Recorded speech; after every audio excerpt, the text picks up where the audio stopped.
computer. Thank you, Xanadu. You just told me that yesterday. Okay, I could have done plants today. Okay, now I'm going to go down and open up, share the PowerPoint, which I have ready. See how that screen up there does that? This is kind of our first one, I think, for this class. So this will stay up, where y'all can see me talking up here. And I'm going to move it up a little bit if I can. Okay, and I'm scared. I know some of you techno superstars can probably figure out how to get this to go away. Oh, no, I'm going to let that be. We're going to have a little bit of condensed screen. I'm going to have to guess a few words under that, okay? I'm sure there's a way to move it. I can move it over here. Oh, let's move it down here. Actually, this is actually better. Let's get it down here out of the way. Even though I don't need those, I don't think. Anyway, that's better because I'm losing my tiles. I had to guess a little bit yesterday. All right, so everybody ready to do this? Okay, so we're going to walk through this. Please, if something really comes up, please don't be afraid to ask questions. I think we can do this whole chapter in what we got, 45 minutes or so, and then that way we can get this out there. But if we have to do one, I'll put down on in Canvas. I might call it chapter 22, 102. You know, or 80% of this one, and then the next one I'll just finish this, and we'll go to the next chapter. So my idea is for y'all to be able to go in there and have that in there to rewatch it. And actually, I'm pretty sure I'm going to answer every short answer question in lecture or get real close, right? To where you should be able to go back and watch it again if something gives you trouble, okay? But once again, I do ask y'all to bear with me, right? Because get to some physiology, I'll look a whole lot smarter. Okay, this is this area that gives me a little trouble because it's not my area of expertise. So I'm going to do something stupid. I'm going to do a little jumping around, okay? And we're going to go back to our list, and the list are in order. But I think we were to start out with what I think is the most interesting thing about fungi, okay? As somebody's tired for a while, okay? So let's have a little fun. How many of y'all have been out in the backyard, front yard of the house? You know you've all done this, especially if you wouldn't do it now as a kid, and you kicked the mushroom around. We've all done that. Okay, good. I feel better. What did you do? What did you just do? Did you kill him? I thought I killed him when I was that age. I thought I just killed a mushroom. I should go to jail or go up front of church or go talk to my priest in the confessional box and to go, I killed this fungi.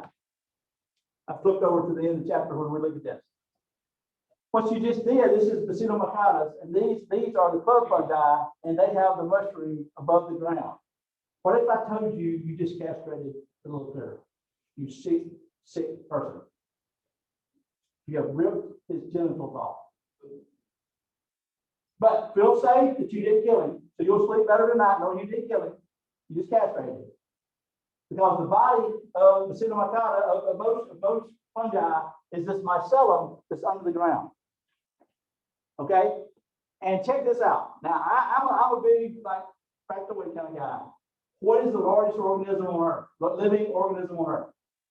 One organism. For years, you looked that up against Book of Records, they would say the largest animal is the whale, great whale. But the sequoia tree actually weighs more. Even above ground, plus the root system, it weighs just the heaviest living thing on Earth until a couple of years ago, some freaking mycologists, which is the study of fungi, mycology. So if you're at Delta State, you're going, mycology, that sounds like fun, but you're going to get a whole semester of fungi, okay? Which could be exciting, okay? But maybe not so exciting, okay? There's a fungi out in Colorado somewhere that they took a plug of the mycelium and it covered like a 100-acre field and it weighs more than the sequoia trees. If you pulled it out of the ground, it shook all the dirt out of it. Now I kind of think that's kind of weird because I mean, to me, because this has a little bit of grass, like, well, is the whole cornfield connected? No, they're not. But these myceliums are, and the scientists consider that one organism because they're all extensions of it. And these myceliums are made out of little cells called hyphae. And so hyphae is the basic cell that make up fungi. Kind of weird. So I got to put a little disclaimer. The largest above ground living thing is the sequoia tree, okay, by weight. And I really encourage y'all, we'll talk about that, that's the next chapter, we'll talk about that. But be sure you go to California before you die and see those sequoia trees. That's definitely where the drive, the ride, the fly, the cash, whatever. And I had a chance to take my dad up there before he got dementia. And he was a farmer his whole life. And he cried and thought that was the craziest. He said, everybody's got to see this big tree. We all held hands. It took like 8 of us to get around the tree. So the base of the tree is the size of this room. Just to give you a reference. And I'm a big amateur photographer. Can't do it justice. I've never been able to take a picture and do it justice. Okay. Best I can do is take your phone, do a selfie, and get up there next to it, and it's you with the tree up. That's pretty cool. So a selfie with a sequoia is something you should have on your bucket list. But anyway, so here's the life cycle, and you just cut off. So next time you order mushroom pizza, think about what you're really eating, okay? Reading Makata, Bacillus Makata, reproductive structure. Six people, okay. I just had to make it fun. So in that very bizarre introduction, I'm probably going to get thrown off YouTube, right? But so I give you one guess on how we divide these guys up as we go, because as we look at them, guess how we're going to divide them up? By how they have sex. So the way their fruiting body, their reproductive structure. If you have a mushroom, which actually stands for a toadstool, right? That's what that translates in Latin. They saw that, thought it was a little stool somebody would sit on, like a dwarf would sit on or something, or a elf or whatever, And so others have cup fungi that form cups, and they're a separate group. Okay, and then others have different structures that they form as their fruiting body, and that's how we group them. Okay. So very important group, okay, and we'll dive through it now. So fungi, over 1,000 species, okay, mostly multicellular eukaryotes that share a common mode of nutrition. They're heterotrophs, which means they do what? We're heterotrophs. That means they eat somebody else. But what they do, it really makes them very unique, and the whole group pretty much does this. Now, who is the one in this group that's one cellular that y'all all know of? Y'all all heard of? My Mississippi coming out there. Yeast. So yeast that make bread and beer and fat, the yeast rolls and quinces or whatever, right? Okay, running bread, okay, wine, all that cool stuff. They're single celled fungi that just divide in just one cell. So that probably should be in protistas, right? Okay, once again, I got that problem with everybody in protistas should be single celled. That's just me. But anyway, so we got a lot of crossing over. So we'll talk about yeast in a little while. But the thing that really separates these guys also, because we're heterotrophs, is they are saprotrophic, or saprotrophic. And this is so weird. Look at what this means. Is that they secrete enzymes outside their cell body on your toes right now. So you got foot fungus, right? Somebody really got foot fungus, okay? They just raise their hand, you don't see it on camera, okay. And so these guys are on their foot secreting enzymes out of their cell, out of their hyphae, and they're digesting your tissues. And then once your tissues break down to amino acids and sugars and fats, they're sucking that, actively transporting that across their cell membrane and taking it into their body. So they do an external digestion and then suck up the nutrients into their body by endocytosis or by active transport. Now, interesting enough, there's somebody else you're familiar with that does that in the animal kingdom. It's kind of gross, and you may not know this, but I'm probably saving one of my, give you that vomit pill, because I like to use sharp biology in here to make y'all keep you awake, right? But there's another one that does this, and flies do this. So flies, even though flies don't have teeth and stuff, they vomit up enzymes on your food, and it digests and they leak it up. And that's why they transmit disease so bad. They'll pick up bacterium that way, and then spread diseases that way. So they are saprotrophic. Excellent. I mean, they do an external digestion. Kind of weird. Okay, but they do some internal digestion, but they start out by external. But these do all digestion outside. Okay. Now, protista evolved about the protista we already said evolved 1.5 billion years ago. And here's a good statement that I've already alluded to this. I think this is true, but it's going to be kind of misleading when you read these chapters. And I actually read this chapter over the weekend before I shot that video on Saturday of the chapter, actually the other two chapters. But look at this: plants, animals, and fungi trace their ancestry to protistas. So remember, in the protista group, there was the algae, the plant-like ones, right? And we even know which one of those we think plants came from. And then there was the animalistic ones that had a flagellum and swim and eat, parameciums and eat things, had a mouth, had a gullet, right? And then there were the ones that looked like, remember I told you about the one that looked like somebody threw yolk on a sour tree or whatever. There are some fungi-listic or fungi-like protistas. So we believe that the animal, all of us, the fungi, animal, and plants evolved out of the protistas. Molecular data, meaning genetic DNA fingerprint, is telling us that animals and fungi share a more common ancestor than animals and plants. So just in case you didn't know this, it appears now that you're closer kin to foot fungus than you are to a pine tree. Okay, just for reference sake, okay, which is kind of interesting. Okay, animals and fungi are more closely related to each other than either the plants are to the fungi or the plants. And protistas, and here's one that I like I said, this is in my field, but here's a new one, and we were even talking about this over lunch. So this is what nerds do. We were talking about this, but Maynard uses an older taxonomy group.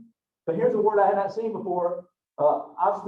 and I actually looked up pronunciation of this. Let me say it, I can remember it. Opistotropins. This is a supergroup that we're in. So this is a supergroup inside Kingdom, and that we're actually in with the fungi. Okay, this is a supergroup that we're in the group with them. Okay, on that one. So I'm not, like I said, that's just a new term. Okay, now anatomically, it doesn't have bones, so they don't fossilize very well. So we don't have a good fossil record of fungi. It probably evolved a lot earlier than the fossils. We have fossils dating back to 460 million, and a lot of those were the mycorrhizas and the plant roots. So a mycorrhiza is a similar relationship with a plant root and a fungi, and we see them in the fossils of some roots. So we know probably fungi came way before that, they just don't fossilize. To fossilize, you need to have something like a shell or a skeleton, that makes it fossilize a lot better. So fungi may have been instrumental in the colonization of land by the plants because of those mycorrhizas. Now, I'm going to come back and talk about that. This is a big deal in botany, but they have figured out which fungi to put on which plant root, and they grow much better. And I'll go ahead and give this little one, so just throw it out there what's on my mind. But when I was at y'all's age, and you were a forestry person, and you planted pine trees on 50 acres to harvest, in 25 years, since then, they put mycorrhizas on those roots, and you can harvest, get a first cutting in 15 years now. So we have cut, literally, there's a picture in your book. It's actually kind of cheesy when it's a drawing, but here's a plant, 1 year old, without the right mycorrhiza, and right next to it is the same, its brother and sister that had a mycorrhiza sprayed on it, and it was like twice the size. So they have cut the years it takes to grow a pine tree to maturity for like 5 or 10 years in the last 30 years, by putting the right fungi with the right root of the plant. And I actually saw a guy one time speaking on this when I was still going over on, they have a seminar every Thursday, that he had worked out which ones certain vegetables were. So he'd have, like tomatoes that were this big, and the tomato right next to it with the right mycorrhiza was like, like mutant tomatoes, okay? Or mutant watermelons, okay? Kind of like steroids or something. It's kind of Miracle Grow, right? It was Miracle Grow for the root, okay? So he was matching the right plants with the right fungi, okay? And we'll come back and look at that again, but that's kind of cool. And now, here is our super group, and once again, I'm gonna have to move my little block here. I am, because look, we had the algae up here. Let me move this again, I'm sorry. I have to go look down low. But here's fungi, right? And here's animals in this super group. So this is our current thought on, and once again, a lot of all the lines, the blue lines are moving, because people are still trying to figure out all the pieces of how we all came here. But we know there had to be a common ancestor, and then the plants and the animals are about as far away as you get from each other, right? You know what I'm saying? Okay, but fungi seem to be closer to us. Here's the amoeboids, right? And here's some of the euglenas and parasites. These are a lot of the protistas that we talked about that I have online for you to look at on that chapter. Water mold, and here are some I would say protista, fungi-like protistas there. And then we got the plants and algae are close to each other. So anyway, that's just a quick overview looking back at the big circle of life. And so we're looking at a blow up down there of, this is going to get on my nerves. Okay, but here are the 4 big groups, okay, that we're going to look at, or excuse me, 7 or whatever. So these are the breakdown of the fungi. And if you look, I have a matching group here again, like we did on the others, where you would want to know what's unique about those, right? So make some notes of those and look in the book and read them in there if you like. Okay, another couple of questions I got here. Okay, is why is it important? So when we get through this chapter, you should be able to answer this. Why is it important to human health to preserve fungi biodiversity? So as we go through this, and I hate to do this, I hope it don't offend anybody. We may have like a true global warrior, tree hugger, extremist who, is more concerned about, some of the fungi than they are humans. But I'm just going to be honest, I'm more concerned about humans than anybody else. I'm going to go ahead and throw a $3 word out to y'all. I think I said it the other day in the video, but I can be a little ethnocentric. Ethnocentric is a term that means that I want to care about me, myself, and people like me. Okay? So now we can use that, in politics. I won't get into it, but where it comes into play is that we might like I made a statement in one of the videos about eating cat. There are countries that people eat cat, and I'm not going to make fun of them because that's part of their culture. We shouldn't sit over here in America and make fun of them when we act like cats and dogs have souls and are people. There's states where cats and dogs got more rights than the children, right? That's crazy, right? Okay, it's still a dog, and there are people that eat them, right? There are people that eat dogs too. We don't do that in America. You go to jail. You do that in Santovia. Okay, Tate County, you're all right. Okay, just saying. But anyway, I say that as a joke, but so when I put a question here, don't be offended. But I do think, what does this group do for us? Okay, and I want to tell you right off the bat that we eat a lot of these.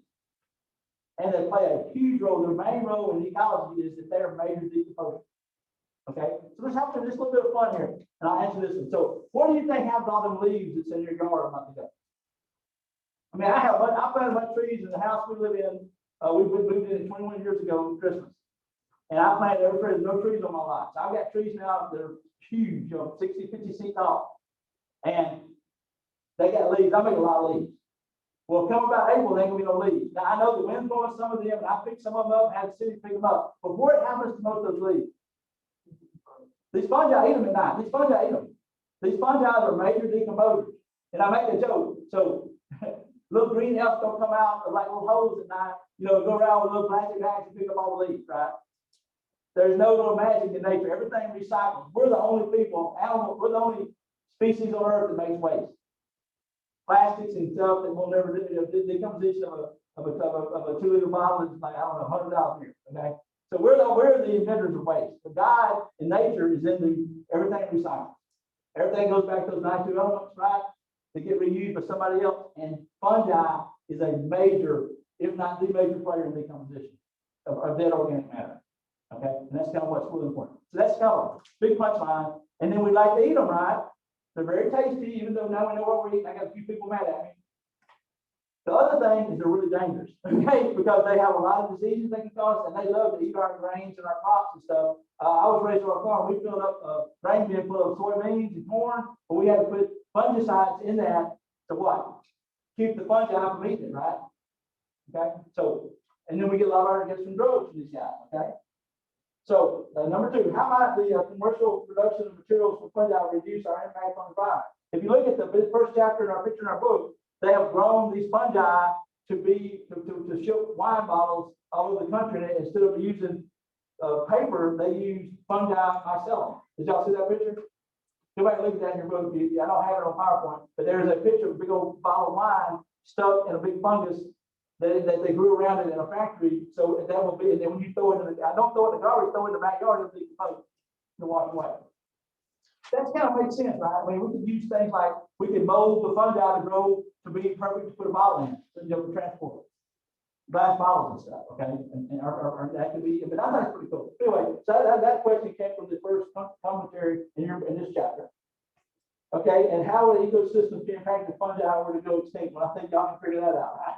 We'd have a whole bunch of crap build up. We'd have a whole bunch of leaves and a lot more trouble in forests that don't decompose, and we would be missing a lot of our foods that we like to eat. But anyway, I know I just got a couple of terms there. So anyway, so enough on that. We'll come back to those, and we're going to work through these. These are the groups we're going to hit, and I believe this is the order of them that we go through them. Microsporidium, Neocladomycota, that's a big one. That's a mouthful. The Cicadomycota is the Blastocladomycota. Yeah, I love these words. Zygospore producers, Glomeromycota, Ascomycota, that's the sac fungi. The Pseudomycota are the mushrooms. And actually, one of these, the first one we're going to look at, and here they are, they go down here. This is where they're at. They're down in that bottom part. That's just a breakdown of all the fungi. But let's go over general body parts, and then we'll dive our little tour to get this thing knocked out. Okay, so we already said that the body is called this mycelium. Okay, except yeast have a single cell, and each mycelium is made out of cells called hypha. And the hypha, a lot of them, look at this next picture, they have a little wall separated into cells called a septum, like our septum and our sinuses, right? Between the two sinuses. So if you have the septum, you're said to be septate, and if you don't, put the A in front of it, aseptomates don't have the septum. So remember in biology, and I'm sorry, but the word A in front of something means whatever the next word is, this person ain't got that. Okay, so Robin is a tall, a cute, and a thin. Okay, and a little fun, I always like to make fun of myself, right? And he's really excited about fungi. Okay, okay, so I'm trying to just get through it. Okay, anyway, so don't freak out. There we go. So there's some moldy strawberries that you wouldn't want to eat, and here's a microscope, 170 power, and you can see the hyphas. Okay. Okay, I go ahead and listen to that. So the mycelium is the main body part, and it is under the surface usually. It has chitin in it, which is its structural cell walls have chitin in it, and that is the carbohydrate that is in shrimp shells and all the shellfish, the shells, the crabs and stuff, shells. a very tough exoskeleton, right? That we don't have the enzymes to digest that.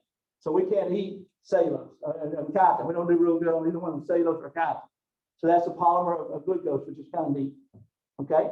And we talked about the hyphas, individual cells. And so we do divide them into how they reproduce. Most can do both sexual and asexual reproduction. Sexual reproduction involves 3 stages involving those little hypha cells. And I'm not going to go crazy about it, show you how that works. Now, I told y'all, I'm going to put short answers on the written test, right? Midterm, right? A little review. But the online, I'm going to handpick 100 questions out of all this chapter. So I will go painstakingly find one, and I ain't putting one on that, okay? So I'm not going to pull one of those. You may get that one in your chapter quiz online, right? But I already told y'all we're going to curve them, and I'm going to end up doing a bunch of drop grades on those, okay? So what y'all need to do, right, was to have done what? 2021, read the chapter, do the short answer questions, done the Learn Smart or whatever, you know, did your chapter online homework, and then do that quiz last, okay? And this little sign up too for everybody. We've been having people doing quizzes while driving down the highway on their phone. Don't do that. Internet's gonna drop. You're gonna lose your shot.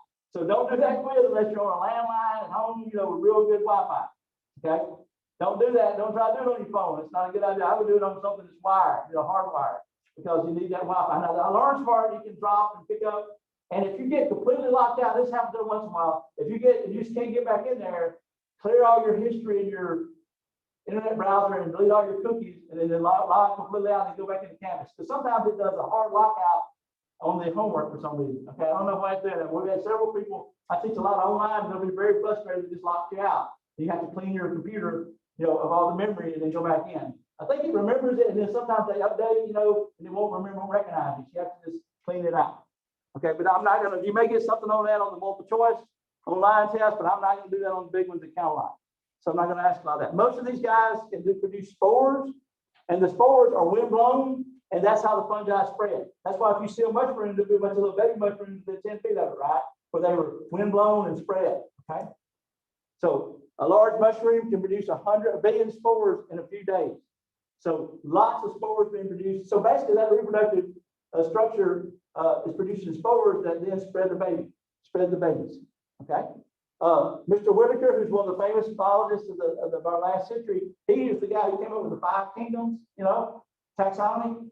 He made this comment: fungi are a separate group from protists, plants and animals, and the photosynthetic organisms, because they're the only multicellular organisms that are saprotrophic, to do external digestion. So that was one of the reasons we put them in their own group.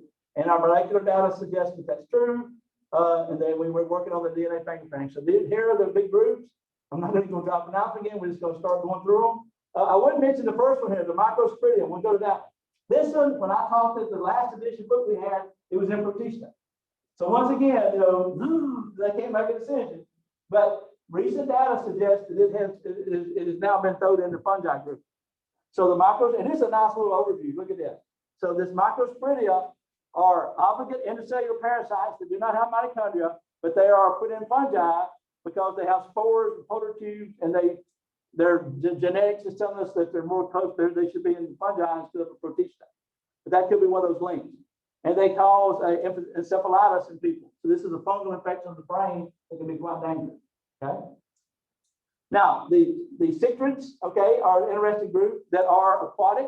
Look at this. And so single cell, simplest fungi. They're found in the lakes and oceans. They have zoospores with flagellum that can swim. Usually asexual, and they can do alteration generation where they can have 2 life forms. We'll talk about that. Kind of a weird group. Then the zygospore fungi are the big group. They have the sporangiums, and this is black bread mold. And we're going to look at it. We'll look at this life cycle. Also include the ones that we use to do baking, to bake bread and stuff. Okay, so that group is a helpful group of zygospores. Has anybody ever done that? Come on, let's have a look professional day. Who is trying to make a sandwich? You're really hungry, and the bread's got mold on it, and you just tore it off and threw it away, right? But kept eating the bread, right?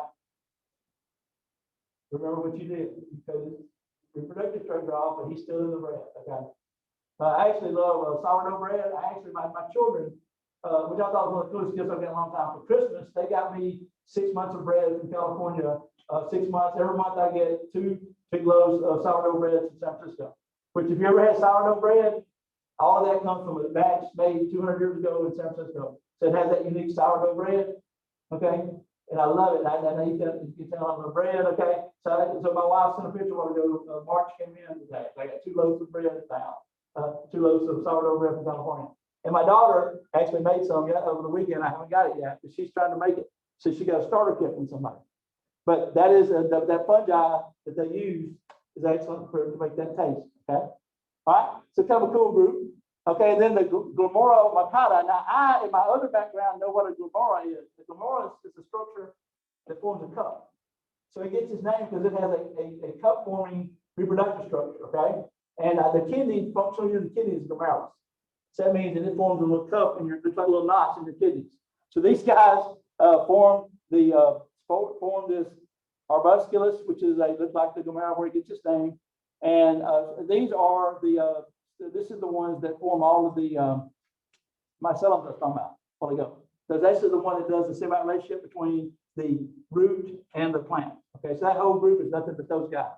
Okay, and then the ascomycota are the sac fungi, which form little sacs. These include bread, some other yeast for bread and mold and mushroom. A lot of mushrooms that form like cups, including morels that people like to eat, and cup fungi and some of those. Kind of a cool group. And then Bacillomycota have the mushroom ones with the bacillospore, which is the mushroom we think of, the big mushroom shape. That's the bacillocarp fruiting body, and a lot of edible ones here, including one that kills 90% of people that eat it. So don't go out and pick. Okay, just a side note. For some reason, I actually like this. I know it sounds strange to some of y'all, but I get to know some of y'all. I get some of y'all become my friends, and I have a couple of kids without saying, "Hey man, why don't you go do glue with us?" I'm like, "No, I'm not gonna do smart glue with y'all. That's all. No thanks. I'm gonna put my head in a garbage bag with glue." And then I had some other kids with us. And, "Hey man, go with us to National Park this weekend. We're gonna pick mushrooms to get high and smoke some mushrooms." I'm like, I'll take a pass. But there are mushrooms that you go ahead and pick to eat, and there's some that you can smoke, and they're hallucinatory. But there are also some that will kill you, okay? So I'm not eating any mushroom I can't buy at Kroger's and Walmart, okay? Personally, okay? Because you got to know what you're picking, and most of those are wrong mushrooms.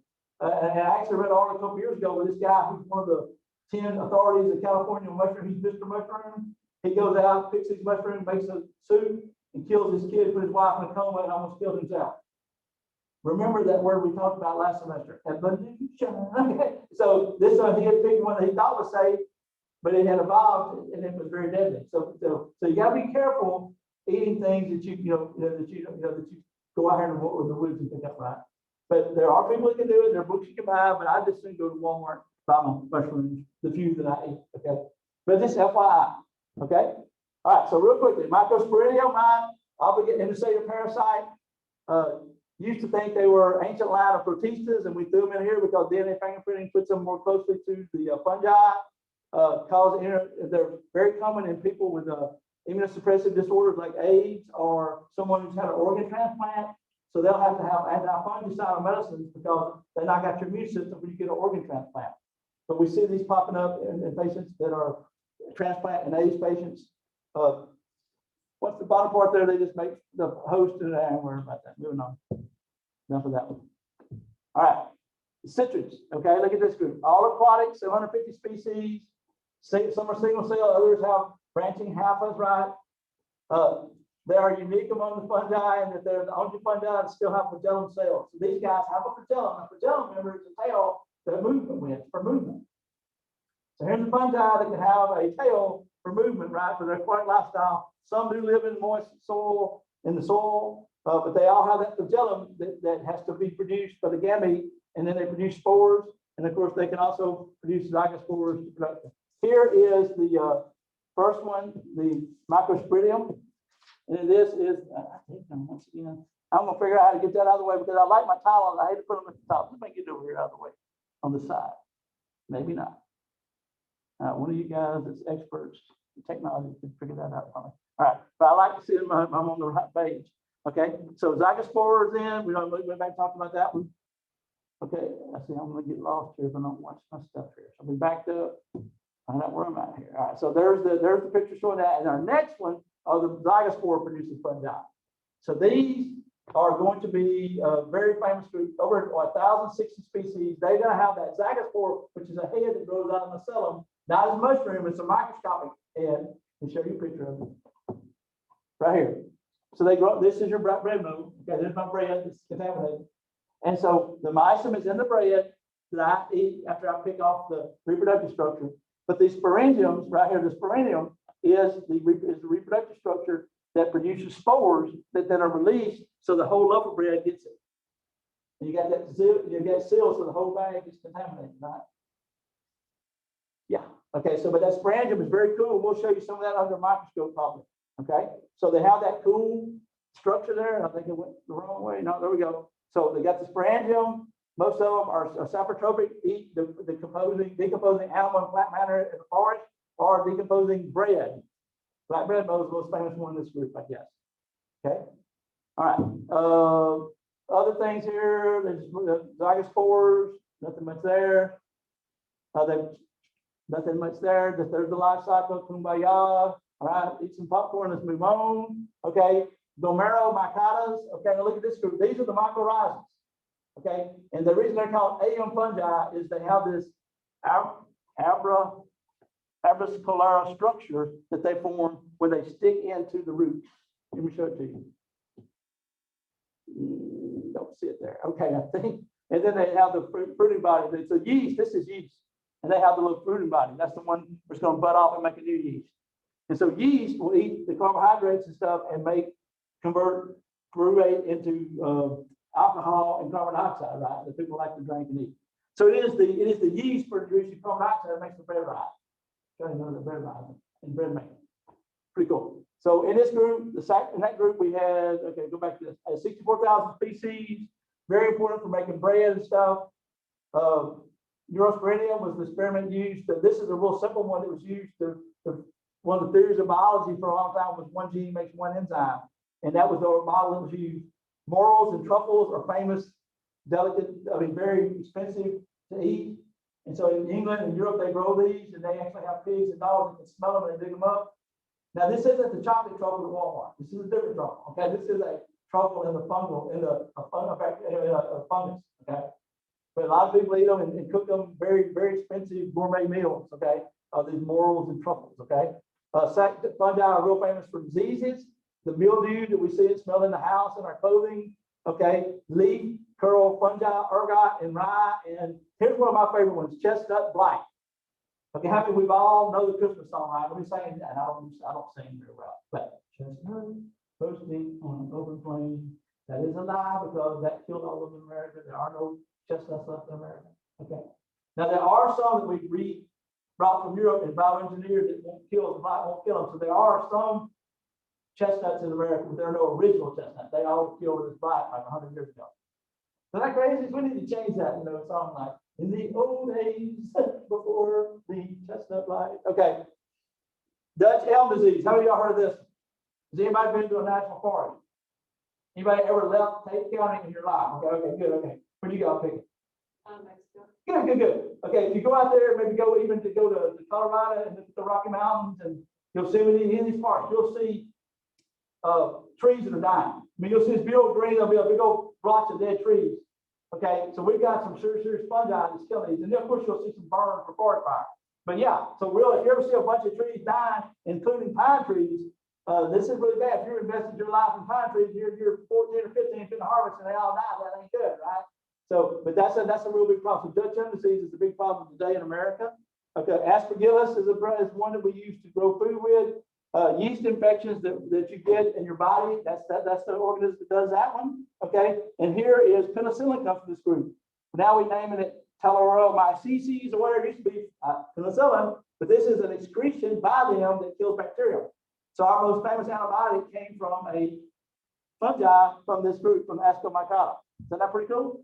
So penicillin, dude discovered it, was used looking for something to kill bacteria, and he dropped it in a petri dish. Everybody died around it. It's killed all the bacteria.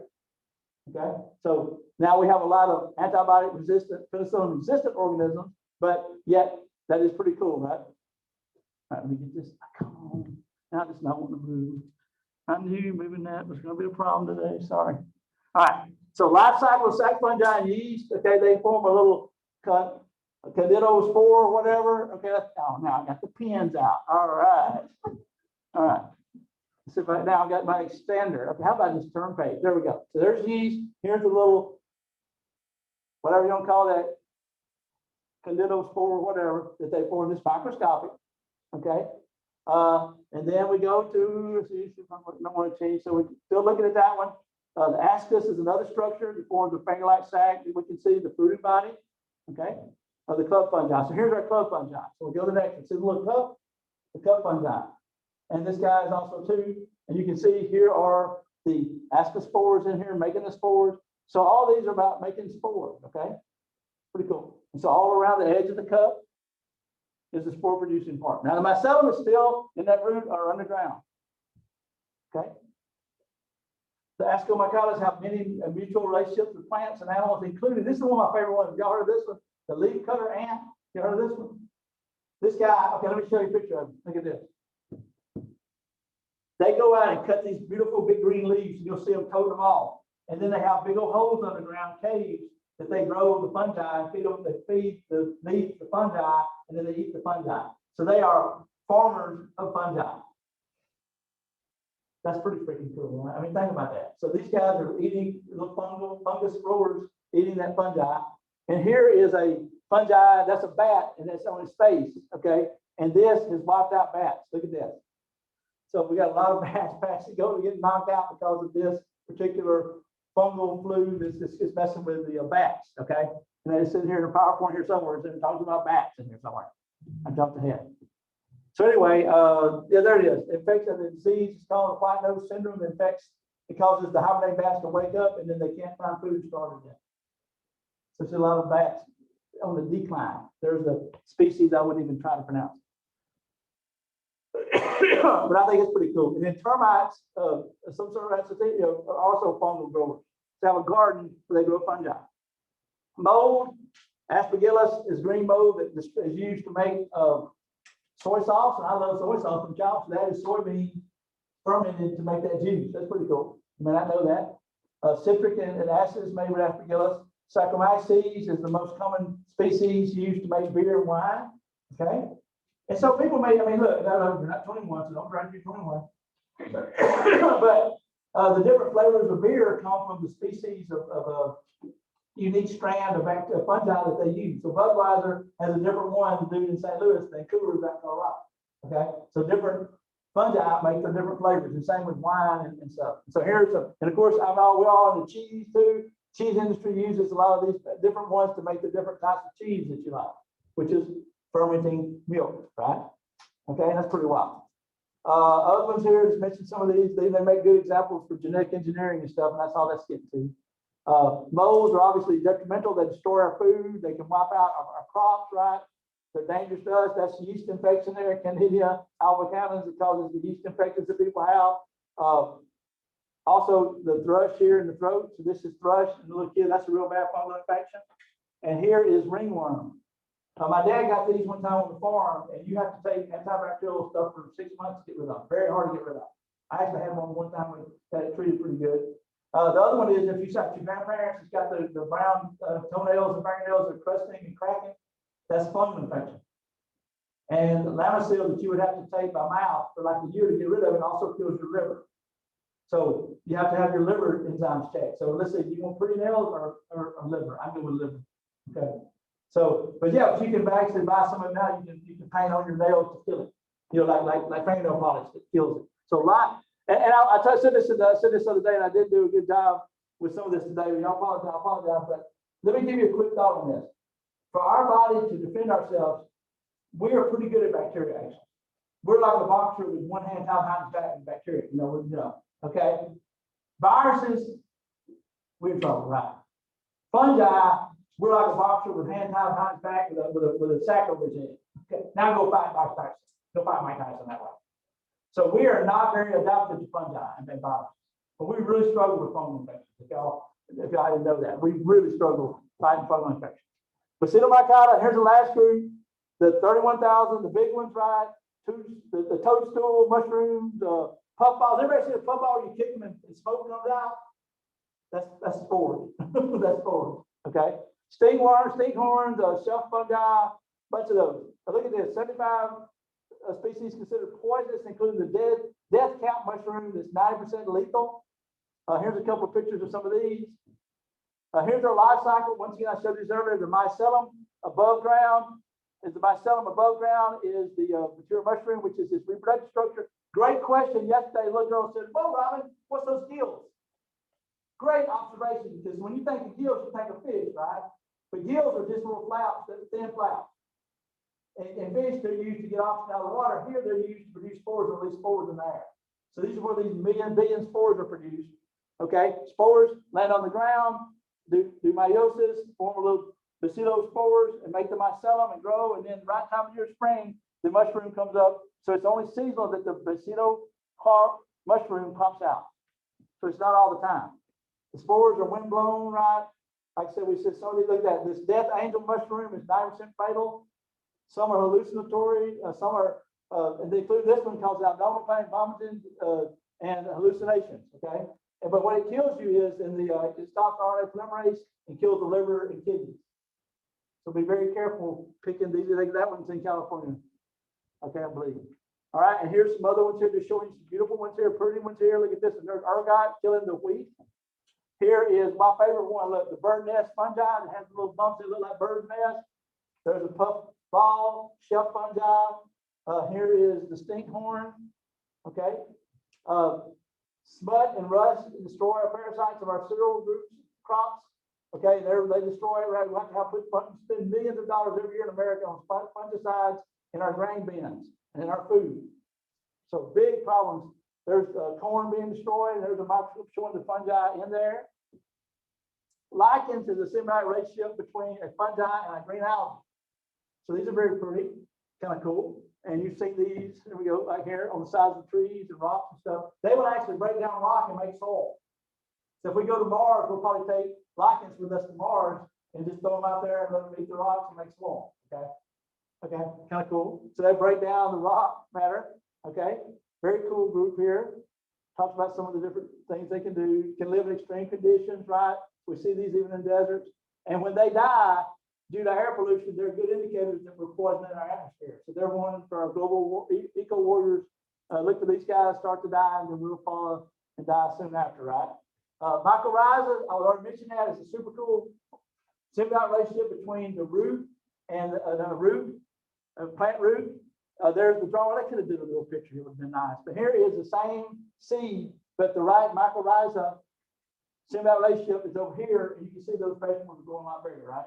But I've seen pine trees in other books, like 5-year-old pine trees, a 1-year-old pine tree here, and 5 foot tall with the right mycorrhiza. So that's a big deal in that. And look at this one. Here is a big truffle, which is the one I told you that they use pigs and dogs to find and to eat in England. And I've actually seen this before and thought this, I got this in my yard, and I thought it was sunlight not hitting it correctly, right? You know, maybe why was it dead under the tree sometimes? But this is actually the truffle killing all the other plants, and you get a dead ring around that tree. The truffles are killing all the other plants within 5 foot of that tree to protect that tree. Is that not cool? That's pretty freaking cool. Okay. So anyway, that's the truffle and the dead ring around it. Okay, and I mean that's good enough for us in this chapter. Okay, yes, ma'am. It's a little weird match the fungi and the ram. What are we matching it to? Something interesting about that group. Okay. So Just the time. yeah, well, now let's look up what do we talk about? What's the most interesting about Bacillomycota? The mushrooms like this, stuff like that. We go in there and look at some of those. I may put some of the names of some of them in there. So you're just gonna have to figure that out. You gotta match that. So I'm giving you the words, and I'm just going all around and send it to the matches from the book. Okay? So like that. So yeah, I'll pick something unique about that group, or maybe listen to a few of those groups. I'll go to that, actually gonna go to that part of the book and just stop something I find interesting. Kind of like the white, the cliffs of Dover, you know, we talked about something unique in there. Okay. Okay, all right, so let's get fair question. All right, y'all get out of here. I'll see y'all. It's time to go. Yeah, I got 11:50, so we're right on the spot. Y'all have a good one.